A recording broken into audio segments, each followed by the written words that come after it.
आपल्याला ब्रिज खालून राईटला जायचंय.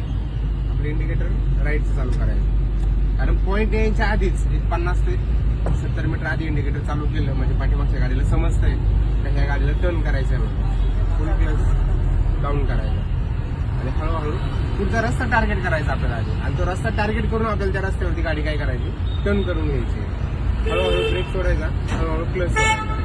काका येतात, काकांना पाहून दिले म्हणून काका थांबले. ओके, टर्न झाला, सरळ करून घ्यायची स्टेरिंग, झाली गाडी सरळ. समोरून गाड्या येतात, आता इथून पुढे काय येणार आहे, सिंगल रोड आहे, येणारी गाडी पण त्याच्यावरती, जाणारी गाडी पण त्याच्यावरती. मग आपण जास्त स्पीड ठेवायचं नाही, हा पब्लिक पॉईंट आहे जास्त, त्याच्यामुळे आपण हळूहळू गाडी चालवायची. जेवढं आपलं स्पीड असेल तेवढं आपला गिअर टाकायचा. आपल्याला रिक्षावाला मध्ये येतोय, फॉर्म द्यायचं त्याला, गरज नाही क्लच पूर्ण दाबून धरा, थोडासा ब्रेक टच करा, थोडीशी राईटला घ्यायची. साईडला जे गाड्या येतात त्याच्यामुळे आपली गाडी थोडी राईटला घेतली, परत सरळ करायची. मोटरसायकल मध्ये थोडा ब्रेक टच करून सोडायचा. परत समोर अडचणी वाटतायत, फुल क्लच दाबा, थोडीशी राईटला घ्या, गाडी सरळ करा. म्हणजे रिक्षा साईडला उभी आहे म्हणून आपण थोडी काय केली, गाडी राईटला घेतली आणि सरळ केली आहे. झाला रस्ता मोकळा.